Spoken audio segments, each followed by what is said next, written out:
kahit paano nakaka-apekto rin yan sa buong economy.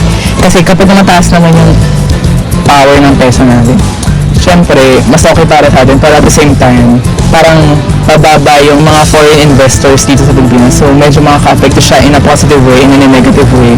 Pag mababa kasi foreign investors dito sa Philippines, pwede siya maka-apekto ng masama sa ating ekonomiya. Siyempre, ma-apektuhan yung remittances, yung mga releasing na remittances ng mga pamilya ng OFW. Sa export naman, mukhang malulugo din. May pros and cons yun sa economy na. Tumataas po yung halaga ng piso, edi parang mas magkaka-more power. Magkaka-more power po yung country natin. Pero ano po, parang mas nahihirapan po tayo since syempre tumataas yung mga bilihin. Tapos mas malaki yung value ng mga bagay na bilihin.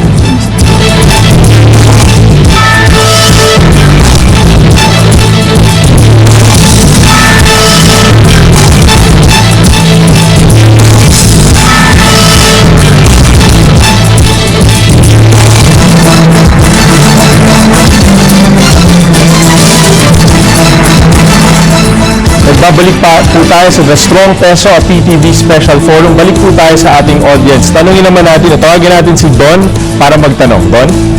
Good afternoon. Ang question po ay para kay Finance Secretary. I'm Don Pokimke from Polytechnic University of the Philippines. Bilang estudyante po, anong nga po ba yung gauge para malaman kung kailan dapat bumaba o tumaas yung halaga ng piso?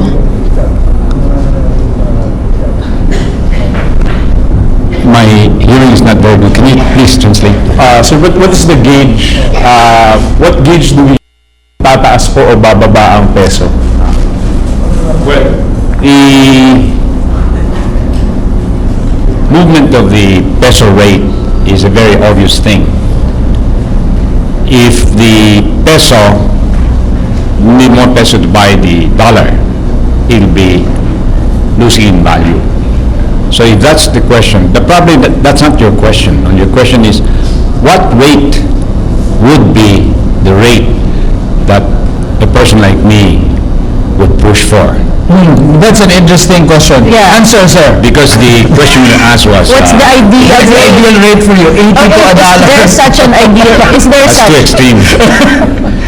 But we came from a period when the exchange, let me use 1994, when the World Trade Organization came into being.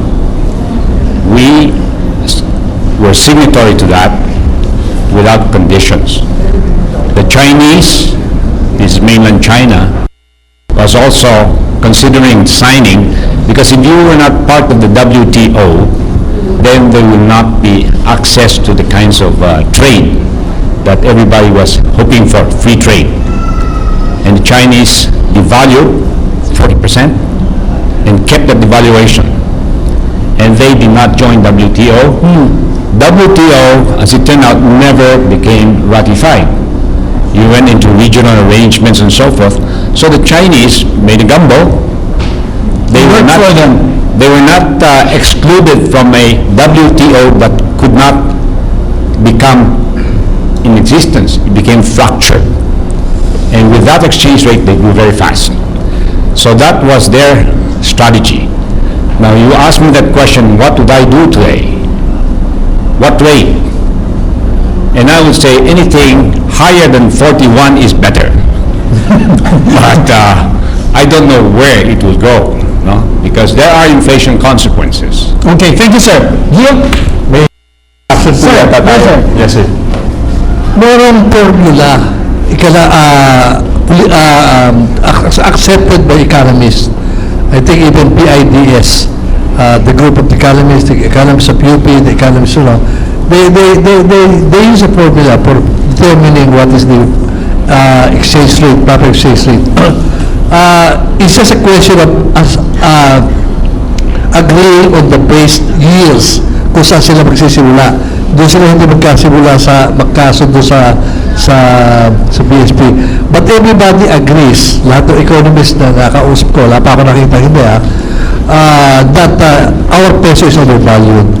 If I will go on the basis ng kinuput namin one time based on the commission study, the whole exchange rate was something like 45 yata noon, 2-3 years ago. lumabas yung real exchange rate, what it should be, the ideal, yung talaga sa under the formula, 55. 55. Gio, Mabagay mo ta 55, what are you saying? There are formulas, and I think BSP can come up with that and try to see whether it's something that they could go near to. so anything higher than 41? Sa exporters po, 55. Gio. Okay, balik tayo dito naman sa ating market. May katanungan si Aljon para kay Andrew. Magandang hapon po, sir. Bilang ordinaryong mamamayan po na bumibili po ng kanyang kakainin at iba pang pangangailangan, bakit po sa kabila ng pagtaas ng ekonomiya at pagganda ng piso, mataas pa rin po ang bilihin?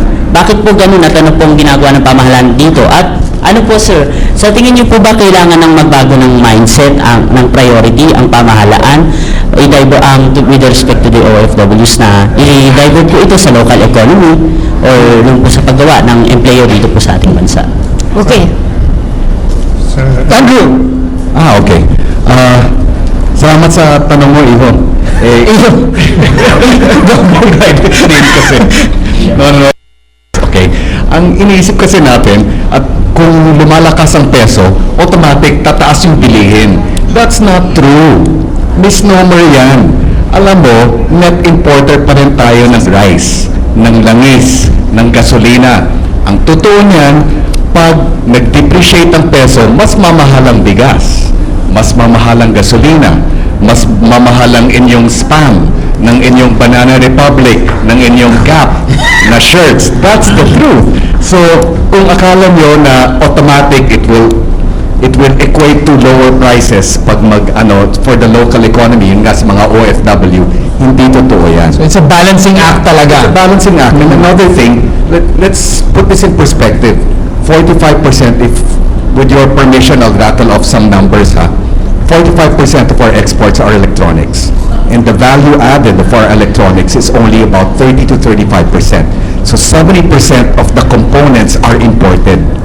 So the cheaper the imports of the raw materials for electronic products, bigger the gross profit margins of our exporters. Okay, may gusto idagdag si Dr. Abola. Gusto namin liwanagin itong pagtingin ng ating mga mamamayan, tinatawag kong perception na malaki impluensya ng exchange rate sa inflation rate. Sa aming pagsusuri at iba pang mga ekonomista ay maliit lamang, napakaliit ng epekto ng kabuuang epekto ng exchange rate changes. Kung wala mag-depreciate ang peso ng mga let's say 10%, ayon sa aming pagsaliksik, ang lumalabas na additional inflation rate ay 0.3%.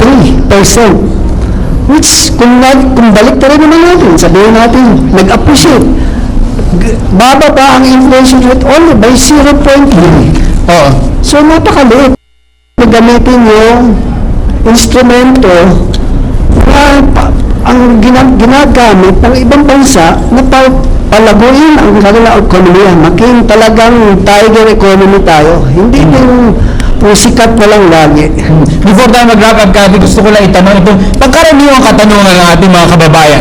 Lumalakas ba talaga ang piso o humihina lamang ang US dollar? Gusto ko tanungin si Mr. Ababa na galing sa Amerika. Ano bang tingin nyo? Talagang humihina lang ba ang American dollar o lumalakas talaga? Coming from the discussion you heard today. Actually, it's personally, I agree. It's really both. And as what everybody's saying, there's ang dami-dami pang factors na kailangan nating titingnan bago we can look at an agreed ideal value. But then when you look at the US dollar, it's the currency that everybody uses. The US economy falls, the world economy falls. So the moment things like that go down, there has to be adjustments that has to be made, ideally. So personally, I'm very in the middle. Okay. yung BSP kanina, Cathy, marami siyempre yung tinanong. Ano? Siguro huling katanungan natin sa BSP, maraming suggestion, radical na suggestion. Can the BSP be more radical, sir, in addressing some of the concerns raised ngayon? O sa tingin nyo, ang tinatahak, or ang tinatahak ng BSP ay tamang landas? Sasabihin ko, ang BSP ay pwede nating sabihin naging radical na. Sapagkat ang ating inflation targeting framework hindi siguro na-appreciate masyado dito. Napakalaki na ng pagkakaiba ng BSP ngayon doon sa dating central bank na alam natin ay nagkaroon ng nalugi. Bakit po yung nalugi? Sapagkat maraming mga binigay na mga guarantee sa mga ibabang sektor ng ekonomiya. Ngayon, bakit napaka-importante ng ating targeting? Kanina mayroong isang tanong ngayon na mataas pa rin ang presyo ng ating mga bilihin. Ito ho ang unang-unang pinaprotektahan ng Bangko Sentral na alam natin na yung mga underprivileged sectors, yung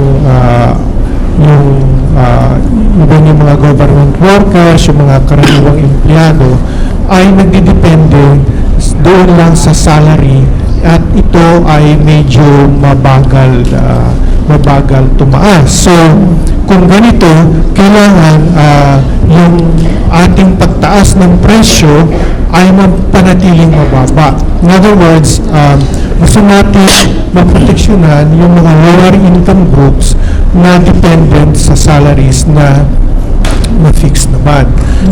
Kanina isang technical na punto tungkol sa overvaluation ng exchange rate. Alam niyo ang IMF ay gumagawa ng iba-ibang mga para ma-assess at doon ay hindi overvalued ang peso. Ang ibig sabihin nito, hindi nito dinideny na mayroong mga natatamaan sektor. Pero ang metodolohiya sa IMF ay ginagamit worldwide at doon ay hindi overvalued ang peso. Ngayon, yung kaninang punto sa multiple exchange rates, ginawa na ho natin ito ng araw at hindi maganda ang naging epekto sa atin. Una-una, pagka nagbigay tayo ng preferential exchange rate sa isang sektor, ang unang tanong ho yan saan magagaling yung budget? Talagang maraming tanong, maraming kailangan sagutin, maraming interest na kailangan balansehin, Cathy, at isang oras at kalahati mo kan hindi po sapat talaga. Pero sana ay makatulong tayo ng kaunti. Kaya hihingan na lang natin ang huling pahayag ang ating mga guests ngayong hapon. Unahin natin si Ms. Ellen Sana ng Center for Migrant Advocacy. Unahin niyo po sa ating mga manonood. Huling mensahe, kung hindi mapipigilan ang pag-appreciate ng ating piso, sana naman sa bahagi ng gobyerno ay magkaroon tayo ng short-term, medium-term na relief para sa ating mga migrants, para naman hindi lahat ng burden nasa sa kanila sa pag-a-adjust. So yung binanggit ko kanina na can we do something about the remittance charges? Baka naman that's something that is doable.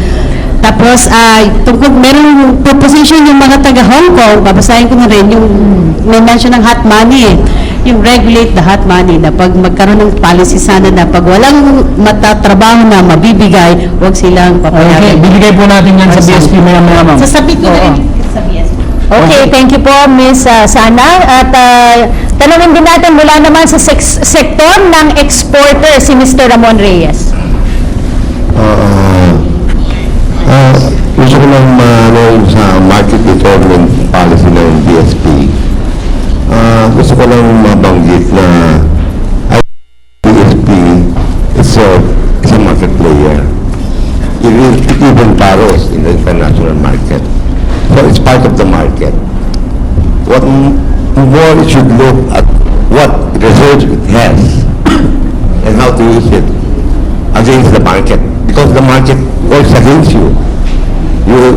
The BSP should work for the national interest, not for the market. It should react to the market, but it should react with what it has, and it has the $83 billion to react to the market.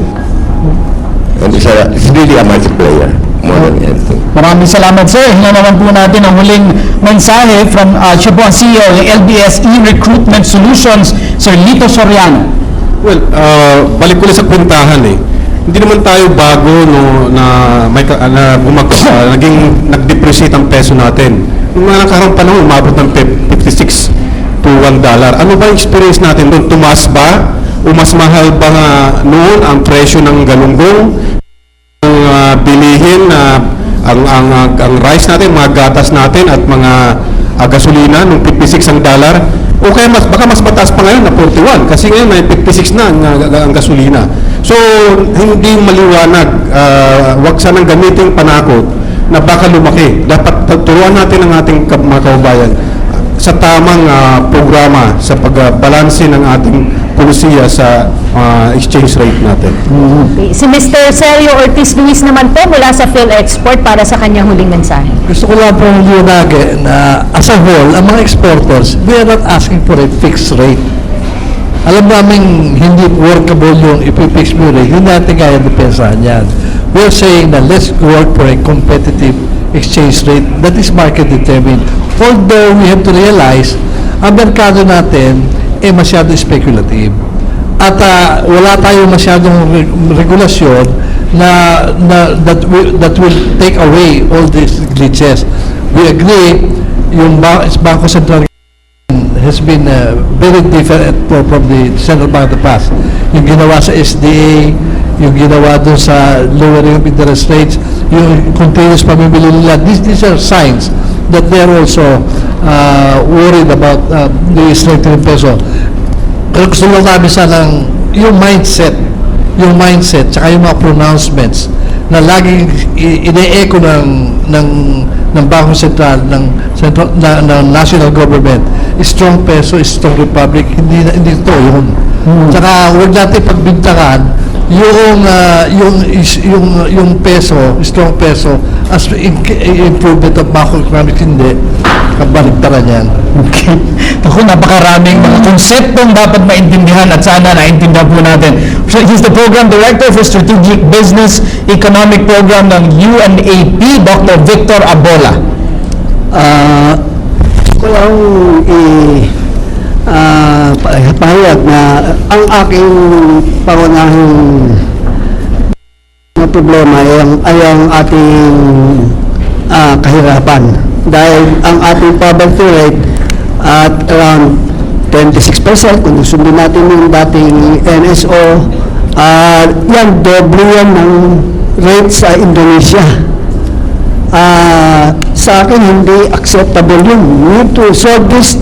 And ang problema, ang solution dyan is for the economy to create more jobs.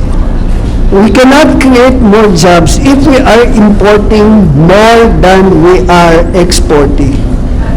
Kasi yung ginagasta nga natin, sinabi ko na kanina, pumupunta sa ibang bansa. Hindi tayo gumagawa ng empleo imbes na dito sa ating bansa. At pangatlo, just para lang yung idea na strong peso, strong republic, hindi totoo yun. Dahil kung kumpara natin tayo sa South Korea na noong 1951, halos pareho lang tayo na exchange rate. 2 pesos tayo sa ngayon, ang Korea, mas pobre pa sa atin talaga. Ngayon, ang exchange rate natin, 41, ang exchange rate ng South Korea, mahigit 1,100 won. Mahigit 1,100, which means, ang laki ng dinipreciate ng kanilang currency. Pero ang kanilang per capita income ngayon, $20,000 tayo. Nag-hit ang hirap na umabot ng 2,500. Okay, maraming salamat po, Dr. At sumunod naman si Percy Ababa, isang OFW na nagtatrabaho sa NBC Universal sa New York. Sa akin lang po naman, whatever happens to the currency, whether it's high or low, kami po mga OFW, we will always be giving. Depende po kung ano yung pangangailangan. I guess the one thing that we ask from the government really is really more on the advocacy part, and for us to give proper info para naman malaman namin what is the value that we're giving back. So, thank you. Okay, Sir Andrew Masigan. Thanks, Mark. Sa akin naman, ganito. We work in a market-driven economy. Talagang balancing act yan. I don't envy the job of the BSP. Okay? Pero if there's anything that I'd like to improve, yung hot money na yan is very dangerous. What I would like is less hot money and more real investments in factories that can provide jobs. Medyo mahina pa tayo dyan. So that's where I think our focus should be geared on in the next few years. Thank you. Maraming salamat, Andrew. Sumunod naman po si Mr. Ernest Leong, dating Finance Secretary. Let me address a number of points made by my friend here to the right about the view of the exchange rate by the IMF. And let me tell you, the IMF is not an infallible institution. It is even less fallible than the Catholic Church. Very often, it really is promoting the interests of the industrial powers. And they have been pushing a lot of pressure on China to appreciate their currency, and China resisted. So why should we be so obedient to an IMF that is primarily speaking for the big boys? That's one. Secondly, he talked about the central bank of the old guarantee. Let me clarify for the group of people born after. The central bank in those days borrowed on their own jumbo loans on the assumption that they are the best borrower and they can relent and make margins. The only assumption that came in was when there was a debt crisis. In the debt crisis, we had to restructure all our debts. And the way we did that was all the foreign obligations of entities in the Republic, they paid in peso with the central bank, and central bank assumed. That's only an instrument. Ultimately, it went to the Republic. But a large part of that came from central bank's own decisions that taxpayers had to carry. So exchange rate is a very important subject for all of us. Not only in terms of competitiveness, there will be consequences on the financial world. You have heard from some colleagues on our back about the volatility of capital. Yes, there are those concerns. There are instruments to control that. Even the IMF does not bar that kind of measure. So I don't see why we should be so preoccupied with very narrow focus defining as inflation is our only control. Inflation is the only goal. No, it is Philippine economic growth and employment as the fundamental. Inflation is an important aspect of that. Thank you. Thank you, sir. At pinakahuli po, mula po sa Central Bank, siyempre, si Sir Francisco Daquila po from the Bangko Sentral ng Pilipinas. I-reiterate ko na kung ano ang view ng Bangko Sentral na importante yung inflation targeting, ito ang pamamaraan para mapanatili ang purchasing power ng ating mga ordinaryong mamamayan. At yung tungkol sa exchange rate, although meron mga proposal na i-manipulate ito na yung talagang pahinain, isipin mo natin na ito ay merong mga implikasyon sapagkat ang active management ng exchange rate ay pwedeng maka-generate ng inflation na ang tatamaan din ay ating mga ordinaryong mamamayan. Ngayon, napaka different na ang ating economy kumpara noon. Kung titingnan natin ang lahat ng ang ating mga sektor, kung lahat ng sektor maliban sa gobyerno ay meron ngayong excess ng savings over investment. Household, business sector, ganun ang ating sitwasyon. Kung nag-ano tayo, titingnan natin sa ekonomiya, ang flip side nito ay meron ngayong tinatawag nating balance of payment surplus. Ano ang sa tingin ko ay long-term na solusyon dito? Kung kukumpara natin ang Pilipinas sa ibang mga bansa sa region, mababa pa rin ang ating domestic investment rate. Okay. Ngayon, kung ito ay ating mapapalakas, halimbawa, programa ng gobyerno sa infrastruktura, lahat ng mga structural reforms natin, pagka napataas natin ang ating investment rate, ang offshoot nito ay bababa ang halaga ng piso at ito ang ating magiging long-term solution. Okay, maraming salamat po, Director Dakila mula sa Bangko Sentral. Ano nga ba ang ibig sabihin ng lumalakas na piso para kay Juan de la Cruz? Bagamat maganda ito para sa global economy, dapat din po ay pinapag ang buhay ng ordinaryong Pinoy. Subalit paano nga mabibigyan ng pantay na pansin ang magkakaibang opinyon ukol sa lumalakas na halaga ng ating piso sa pagitan ng importers at exporters ng OFWs at ng ating mga ordinaryong mamamayan? Kung tutuusin po ay positibong senyales ang pagtaas ng piso ng bansa. Marami man ang naapekto nito ay dapat pa rin natin isipin kung paano natin magagamit itong kapakinabang sa ating maraming Pilipino.